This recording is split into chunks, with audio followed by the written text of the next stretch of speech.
Hi everybody, Honest John here. In 2008, the FBI issued a report documenting that white supremacist groups had been for a long time infiltrating police and other law enforcement agencies, and also recruiting law enforcement personnel.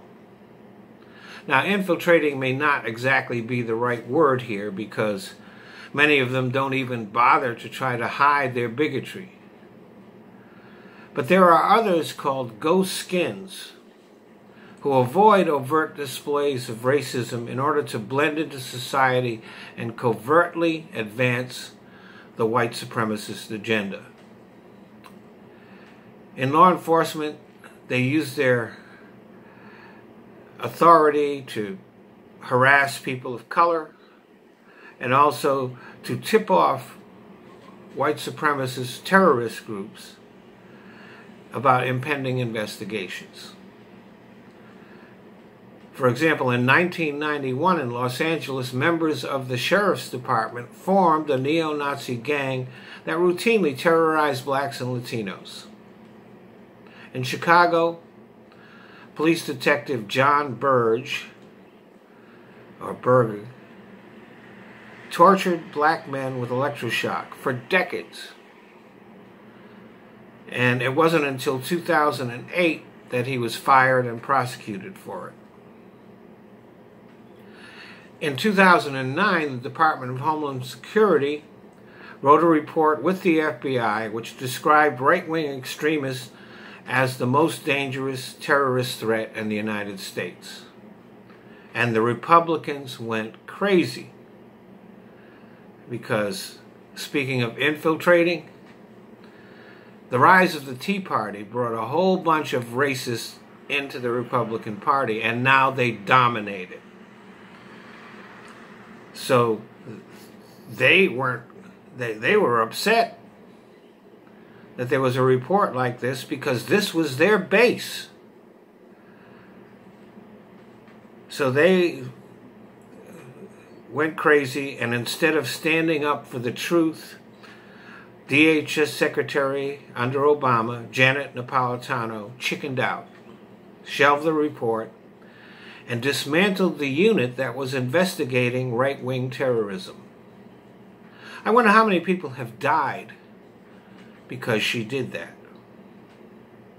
So racist groups like the Oath Keepers and the Constitutional Sheriffs and Police Officers Association operate right out in the open, and nothing's done about it. And racists have also been active in the United States military.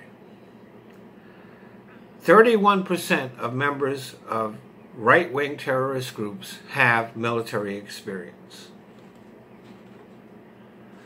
But back to the police. Don't forget, for a long time, especially in the South, the police and the KKK were the same thing. And even outside of the South, police departments often saw it as their job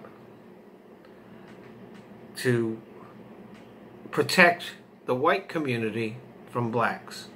So harassment and abuse and even murder have been pretty common in police departments for years now. And even in the present, it is not illegal to belong to a racist group and be a cop. The police can't even fire the racists in their midst. And that needs to change. Just last year, San Francisco PD, 14 officers were caught exchanging racist and homophobic texts. And those officers are still on the force because a judge blocked the department's attempt to fire them. So we can change policies, we can change procedures, we can ban chokeholds, we can change how police are trained. But until we ban racists from all police departments and law enforcement agencies, those problems will persist. Now, some people are going to say that this would be a violation of their First Amendment rights. Well, it's not. They would still have the right to hold their racist views, no matter how despicable they are. They would still have the right to express them. And they could have any job they wanted outside of law enforcement. They just would not be allowed to be law enforcement officers. Because we can't have people who think that people of color are not even human enforcing the law. They just won't be fair. They will use their power to harass and terrorize people. We can't give them badges, we can't give them uniforms, we can't give them guns, and we can't give them authority over other human beings. Thanks for listening.